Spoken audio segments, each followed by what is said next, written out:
वो रामलीला में रावण के बेटे यानी मेघनाथ का किरदार निभाता था।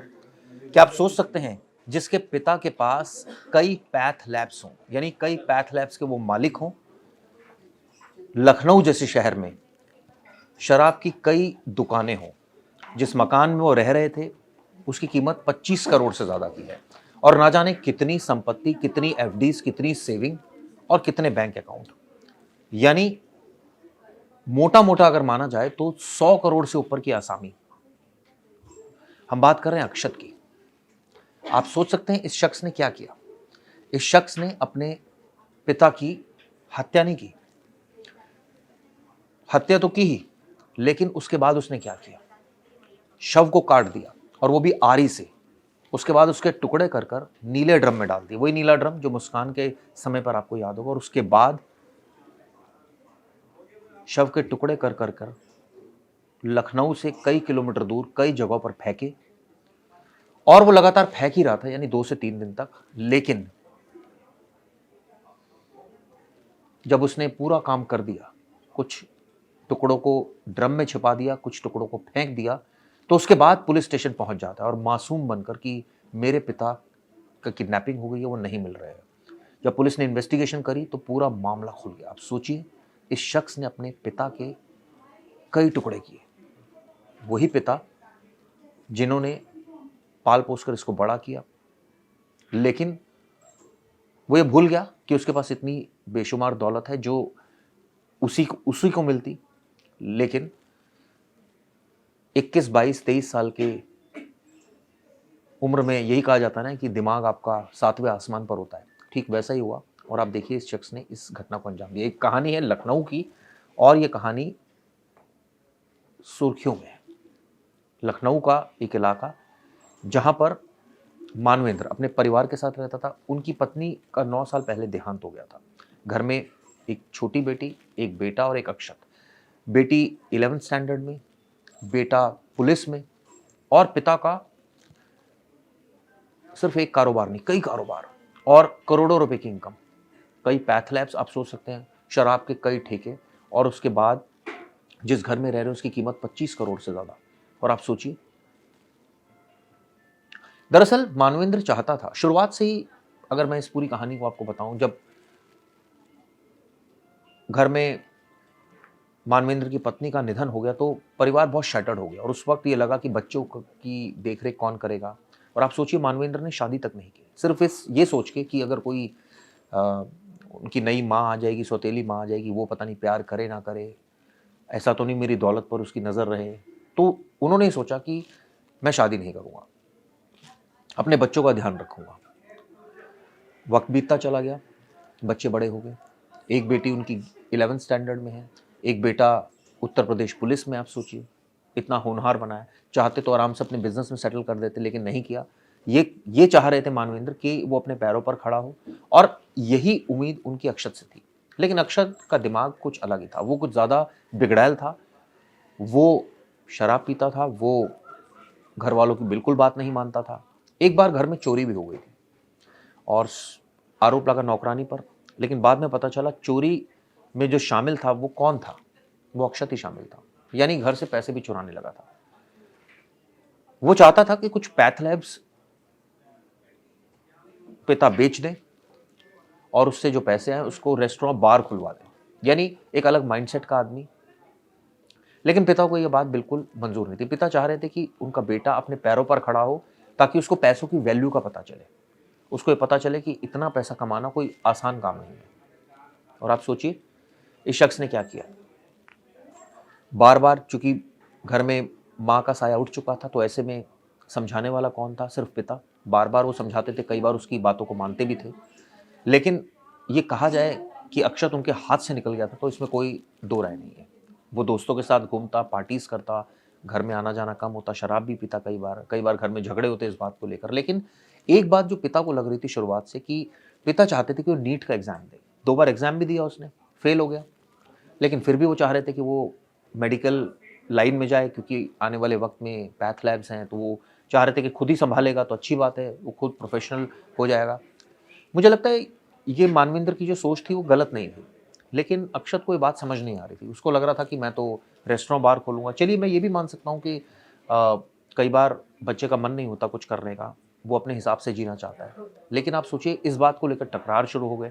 सिर्फ़ एक यही बात नहीं थी, घर में लाइसेंसी हथियार था। आप सोचिए उसी से उसने 20 तारीख को इस घटना को अंजाम दिया। उस घटना के बारे में बताऊँगा, लेकिन सबसे पहले आपको बता रहा हूँ कि टकरार होती चली गई और टकरार इस हद तक होती चली गई कि अब हर बात पर टोका-टाकी होती थी। उसको ये नीचा दिखाया जाता था कई बार, उसको ये ज़लील किया जाता था। और अब आप सोचिए 20 तारीख को उसने ठान लिया कि अब अपने पिता को छोड़ेगा नहीं।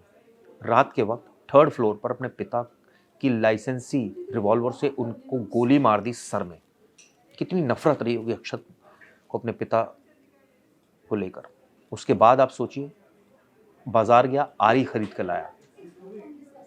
उसके बाद पिता के शरीर के टुकड़े किए, क्योंकि उसको पता था कि ऐसे शरीर को डिस्पोज़ ऑफ करना आसान नहीं है, बॉडी को डिस्पोज़ ऑफ करना। उसके बाद काकोरी इलाके में जाता है, वहाँ पर शव के कुछ टुकड़े फेंकता है। इसके बाद वो कुछ टुकड़े ड्रम खरीद के लाता है, उसके अंदर डाल देता है ताकि किसी को पता ना चले। और 3 दिन बाद पुलिस स्टेशन पहुँच जाता है और कहता है कि मेरे पिता मिल नहीं रहे। जब पुलिस ने लोकेशन देखी तो सारा राज खुल गया। ये कहानी हैरत अंगेज़ करती है। ये कहानी बताती है कि पैसा आखिर में कितना भी हो, अब आप सोचिए वो जेल चला गया, जेल जाएगा, वो तो पैसे का सुख नहीं ले पाएगा। पिता की उसकी हत्या हो गई, माता उसकी है नहीं, घर में एक भाई बहन है जो सारी अब वो दौलत उनके नाम होगी। नेचुरली वो भी नहीं चाहेंगे कि इसको कुछ भी दे। हालांकि लीगल राइट क्या है ये तो हो सकता है लीगल राइट उसका बने, लेकिन अभी तो वो नहीं उसको वेल कर पाएगा क्योंकि अभी तो जेल यात्रा उसकी शुरू होगी। इस शख्स को ज़रा भी शर्म नहीं आई ये करते हुए और इसने महज 21 साल का है और इस घटना को अंजाम दिया। इसके पिता ने, मैं आपको बताता हूँ और क्या क्या किया इसके लिए। जिस इलाके में वो रहते हैं वो आशियाना इलाका है, काफ़ी हाई प्रोफाइल इलाका है लखनऊ का। और अब आप सोचिए एक सफल कारोबारी है, कई सारी पैथ लैब्स जैसे मैंने बताया, शराब की दुकानें हैं। और अक्षत ये बताते हैं कि 12th क्लास में उसने एक प्रतिष्ठित स्कूल है लेमॉट, वहाँ पर उसने पढ़ाई की। आप सोचिए बहुत बड़ा स्कूल है, वहाँ पर एडमिशन कराया। फिर एक कोचिंग संस्थान में उसने नीट की तैयारी की, लेकिन 2 बार वो फेल हो गया। इसके बाद तनाव बढ़ गया। वो कह रहा था पिता से कि पापा मैं नहीं कर सकता ये नीट, या मुझे मेडिकल प्रोफेशन में नहीं जाना, मुझे तो आप रेस्टोरेंट बार खुलवा दीजिए, मैं उसको चलाऊंगा और ये पैथ लैब्स अपनी सेल आउट कर दीजिए। लेकिन ये बात पिता को उनके गले नहीं उतरी। उनको लगा कि स्थापित एक बिजनेस है हमारा, हम इसको कैसे कर सकते हैं, इसको तो ग्रो करना चाहिए, ये किस तरह की बातें कर रहा है। लेकिन आप सोचिए उन्होंने कभी, या दोनों ने कभी ये सोचा भी नहीं होगा कि ये शक्ल अख्तियार कर लेगा, ये परिस्थिति ये शक्ल अख्तियार कर लेगी। और 20 फरवरी को तड़के इनकी आखिरी बात हुई और पढ़ाई पर ध्यान देने और नीट की तैयारी को गंभीरता से करने को कहा। परिवार के कुछ सदस्य मानते हैं कि ये पढ़ाई का दबाव नहीं था, लेकिन बीते महीनों की नाराजगी भी इस बातचीत में शामिल थी। सिर्फ एक ही वजह नहीं थी, कई ऐसी वजह थी जो लगातार बाप बेटे के बीच तनाव की वजह बन रही थी। गोली उनके सिर में लगी और मौके पर ही मौत हो गई। घटना 3री मंजिल पर हुई। आप घर देख रहे हैं, ये वही घर है जिसकी 3rd फ्लोर पर एक घटना हुई और उसकी छोटी बहन का नाम कृति है। गोली की आवाज़ सुनकर वो दौड़ी, लेकिन सामने जो देखा उससे वो सन्न रह गई और उसको उसने डरा दिया, उसको बंधक बना दिया और ये कहा कि अगर तूने पुलिस को कुछ बताया तो तुझे भी नहीं, तेरा भी यही हश्र करेगा। टुकड़ों को कार में भरकर पारा के सदरौना इलाके में उसने फेंका। इसके अलावा धड़ को ठिकाने लगाने में नाकाम रहा तो नीला ड्रम लेकर आया और धड़ इसमें डाल दिया। यानी आप सोचिए किस तरह की ये माइंडसेट बताता है। खैर इसको लेकर क्या कहना है पड़ोसियों का, आसपास के लोगों का, सुनिए। मानवेंद्र हत्याकांड मामले में पड़ोसियों का एक बहुत अहम रोल है, जिसकी वजह से इस केस की गुत्थी सुलझ पाई है। हमारे साथ धर्मेंद्र सिंह हैं जो कि उनके पड़ोसी हैं। ये देखिए मकान मानवेंद्र सिंह का है और ठीक बगल में धर्मेंद्र जी का मकान है। धर्मेंद्र जी, आप बताइए मुझे कि आप लोगों को कब ये लगा कि कुछ तो गड़बड़ है? ये 20 तारीख को और 21 तारीख को गायब रहे और 22 तारीख को हमारे पास इनके मित्र ने एक फ़ोन किया कि यार मानवेंद्र धर्मेंद्र वो है नहीं। तुमने ऐसे कैसे हो सकता? फिर हमने मोहल्ले में बोला है नहीं। राजा इस लड़के को, अक्षत को बुलाया कि भाई कहाँ ये गए हैं पापा, तो उसने साफ बताया कि पापा दिल्ली गए। 6 बजे हमें बोला गेट बंद कर लो आके। हमने कोई हॉट टॉक हुई, इंक्वायरी फर्स्ट लेवल पे हम ही लोगों की, किसी का लेन देन, किसी से हॉट टॉक हुई, कहते नहीं ऐसा कुछ नहीं है, वो सुबह सुबह चले गए। तो हम लोगों ने एक दूसरे बोला एफआईआर मैं दे आया हूँ, उसका सीडीआर कुछ रिपोर्ट मिला कि सीडीआर आज देने को बोला है। तो हम लोगों को एक एंगल ये भी रखा थी, हो सकता कहीं नाराजगी की वजह से वो कहीं बाहर चले गए हो, आ जाएंगे। तो अक्षत ने बताया आपको नाराजगी या हॉट टॉक कुछ हुआ है? नहीं, ऐसा कुछ नहीं बताया कि वो थोड़ा चिल्ला के गए कि हम दिल्ली जा रहे हैं। तो किस बात पर? जैसे गेट बंद कर लो, कहाँ जा रहे हैं, पैथोलॉजी जा रहे हैं कि नहीं, बना रहा था कहानी। पैथोलॉजी नहीं, वो हम दिल्ली जा रहे हैं। तो हम लोगों ने सीसीटीवी खोजने की कोशिश की, किधर से गए, कोई गाड़ी लेने आया, कोई फ्रेंड आया, तो वो तो नहीं मिला। रात फुटेज आपने निकाला यहाँ कहाँ? एक इधर में था, ये वाला सीसीटीवी लगा हुआ है, और एक वो सामने कॉर्नर में लगा हुआ है।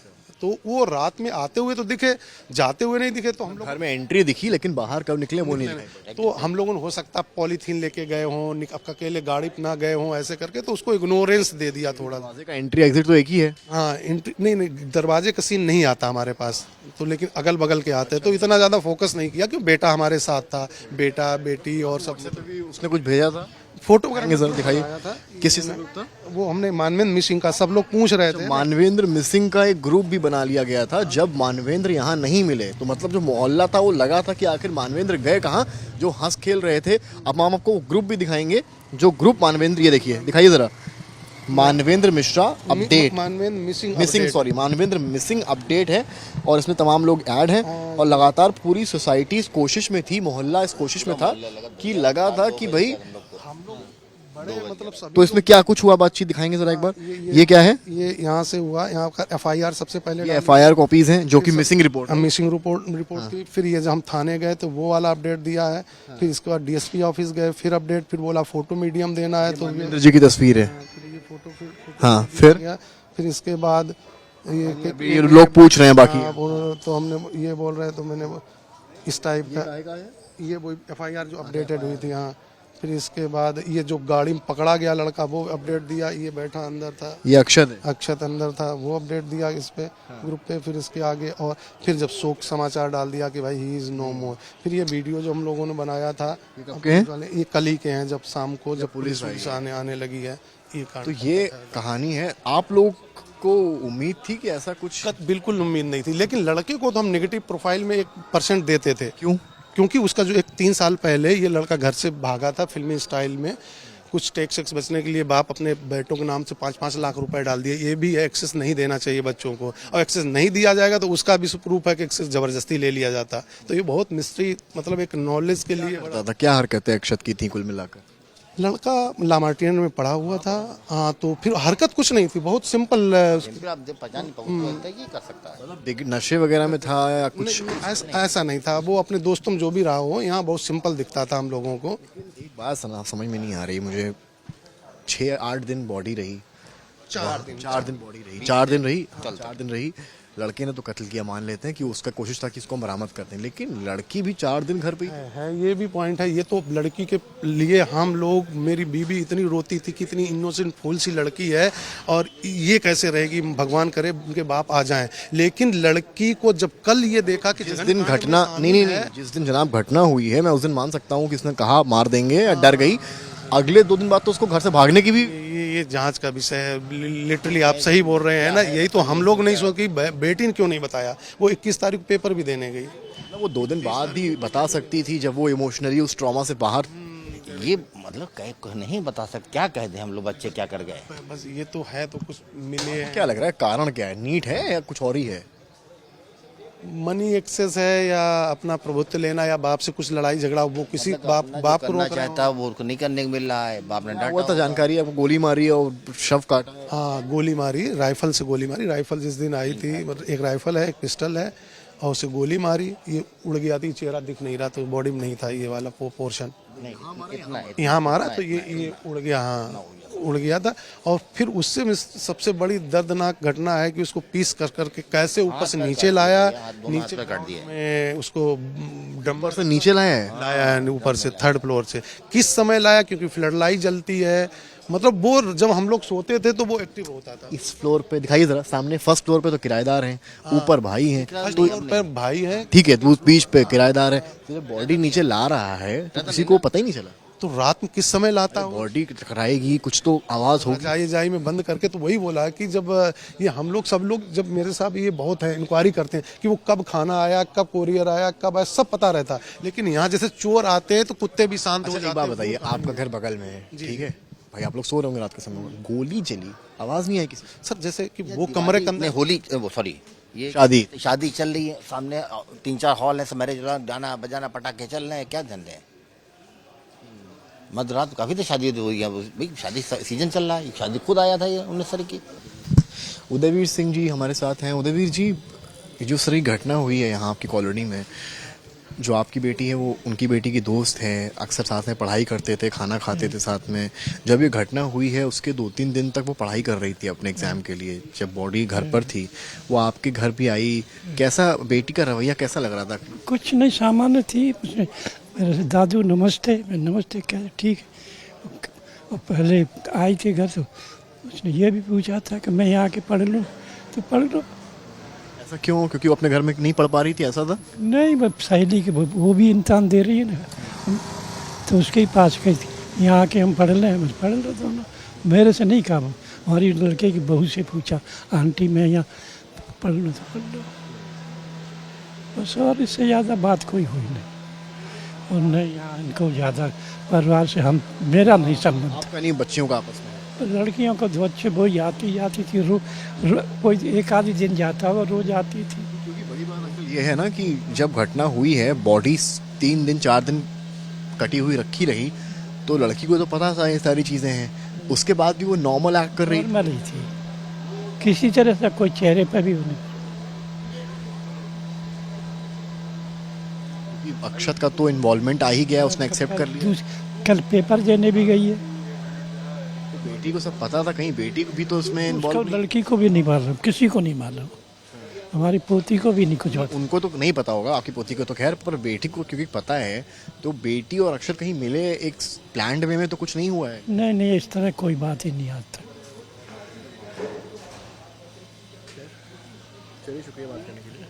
तो ये भी एक कहानी अपने आप में है कि जो बेटी है वो बेहद नॉर्मल थी, यानी कि जो मोहल्ले के लोग बता रहे हैं, एक अपनी मित्र के यहाँ पढ़ने गई थी, उसके एग्ज़ाम चल रहे हैं, वो भी बहुत नॉर्मल थी और ऐसा नहीं लग रहा था कि घर में इतनी बड़ी घटना हुई है। और उससे बड़ी बात है कि उसी के पिता का शव, कटा हुआ शव एक नीले ड्रम में उसी के घर पर रखा है और वो लड़की एग्ज़ाम की तैयारी कर रही है और अपने दोस्त के घर जाकर पढ़ाई कर रही है। ये भी अपने आप में कई सवाल उठाता है। तो आपने सुना किस तरह से पड़ोसियों ने बयान किया। अब इस पूरे मामले में उनके भाई का भी बयान सामने आ गया, उनका क्या कहना है ये भी सुनिए। इस घटना से मानवेंद्र का परिवार इस वक्त सकते में है। हमारे साथ इस वक्त शक्तिवर्धन सिंह हैं जो उनके भाई हैं। बहुत डराने वाली घटना है। पूरे मोहल्ले में मैं देख रहा हूँ इस वक्त शांति है और अलग सी। आप कहाँ थे उस वक्त जब ये घटना हुई है? आपको कब पता लगा?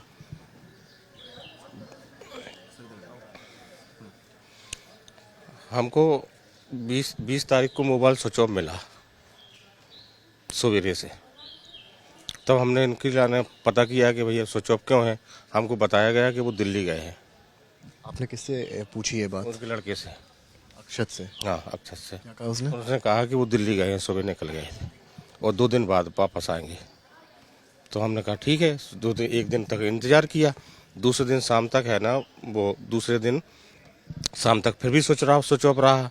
तो उसके बाद हमने कहा कि वो भैया स्विच ऑफ है, कह रहे इसके लाने चलो थाने में एप्लीकेशन दो, मोबाइल स्विच ऑफ नहीं होते उनके। आप ही ने कहा उनसे कि आप थाने में एप्लीकेशन दो? तो उसके बाद फिर एप्लीकेशन लिखी, सब लोगों ने मिलके एप्लीकेशन लिखी। एप्लीकेशन लिखने के बाद थाने में गए, मिसिंग की रिपोर्ट लिखाई।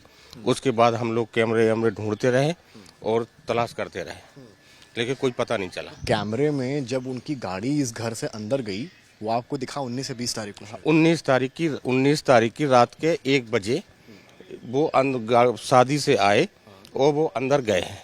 उसके बाद वो गाड़ी उस गेट से ना बाहर निकली और ना मानवेंद्र उस गेट से बाहर निकले? गाड़ी तो उन्होंने यहाँ खड़ी करी थी। तो मानवेंद्र अंदर गए? सीसीटीवी में दिखाई पड़ा?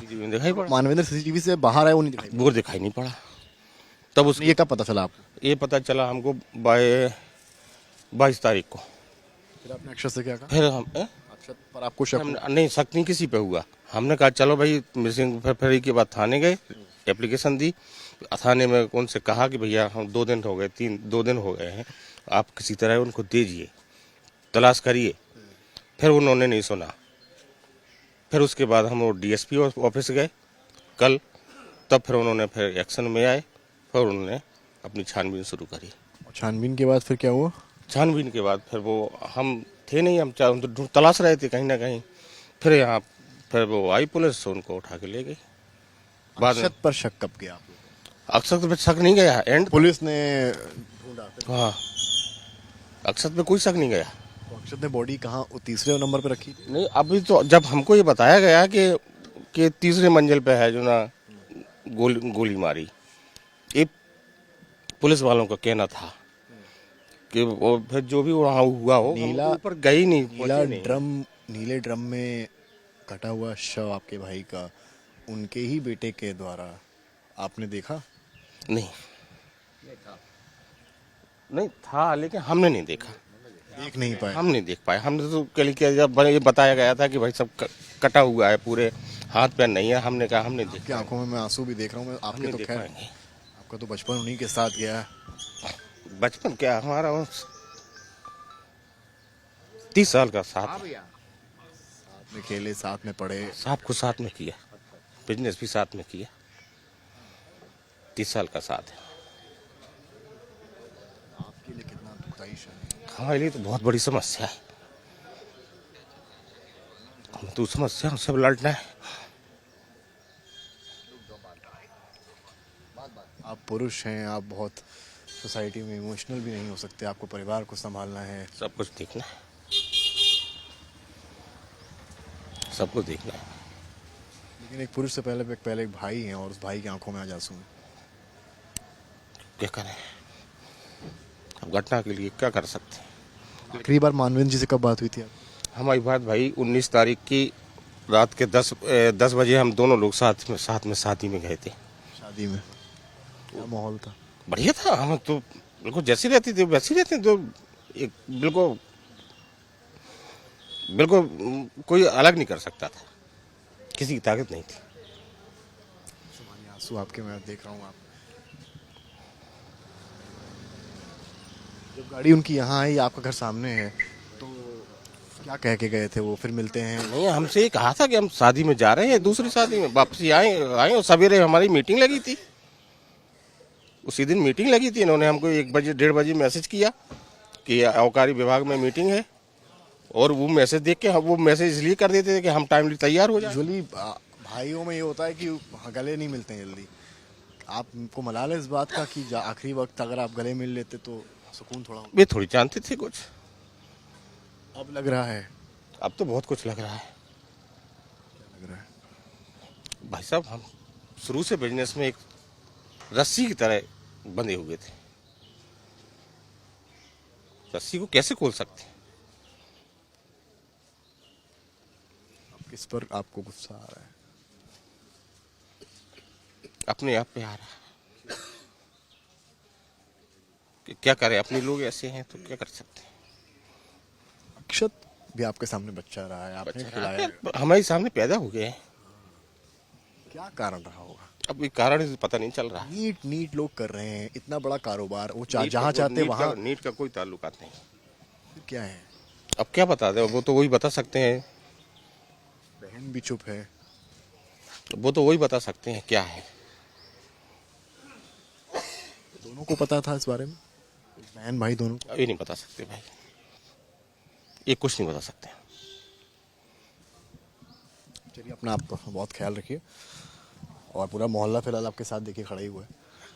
फिलहाल इस तरह की घटना है जिसने हर किसी को सकते में डाला हुआ है। ये सगे भाई हैं जिनकी आंखों में आंसू देख रहे हैं, लेकिन ये आंसू केवल एक भाई की आंखों में नहीं है, बल्कि जितने मोहल्ले के लोग खड़े हैं ना, उनके आप चेहरों को अगर देखेंगे, सब इसी उसमें है कि आखिर हंसता खेलता मोहल्ला जो अगले हफ्ते कहें तो होली का त्यौहार मनाने वाला था, एक दूसरे के गालों पर रंग लगाने वाला था, वो होली का रंग इस परिवार से किसने छीन लिया? कौन कसूरवार है? पुलिस इस मामले की जांच कर रही है। वजह नीट तो लगती नहीं, फिर वजह क्या है, इसकी पड़ताल करना भी एक बड़ा चैलेंज है। यकीनन ये किसी को इस बात पर विश्वास नहीं हो रहा कि वो इस तरह की घटना को अंजाम दे देगा। आप सोचिए, 21 साल के लड़के ने इस घटना को अंजाम दिया। ये भी पता चला रामलीला में वो मेघनाथ का रोल करता था। ये भी पता चला कि परिवार के लोग उससे बेहद प्यार करते थे और आप सोचिए उसने सब कुछ 1 सेकंड में ख़त्म कर दिया। ये कहानी हमें क्या बताती है दोस्तों कि इतना पैसा होने के बाद अगर आपके परिवार वाले या आपके पिता ये चाह रहे हैं कि बेटा अपने पैरों पर खड़ा हो, ये तो बहुत अच्छी बात है। उससे वैल्यू का पता चलेगा पैसों की, उससे पता चलेगा कि वो नौकरी भी कर सकता है। लेकिन शायद उसके दिमाग में कुछ और ही फितूर था। बड़ी-बड़ी गाड़ियों में घूमना, अय्याशी करना, शराब पीना, गर्लफ्रेंड्स बनाना, उसको ये लग रहा था ये ज़िंदगी बहुत आसान है। लेकिन उसके पिता ने असल में मेहनत की थी और ये पूरा कुनबा खड़ा किया था। लेकिन आप सोचिए किस तरह से उसने 1 सेकंड में इसको ख़त्म कर दिया। खैर, ये वीडियो दोस्तों आपको कैसी लगी ज़रूर बताइएगा, अपने कमेंट्स भी ज़रूर कीजिएगा। धन्यवाद।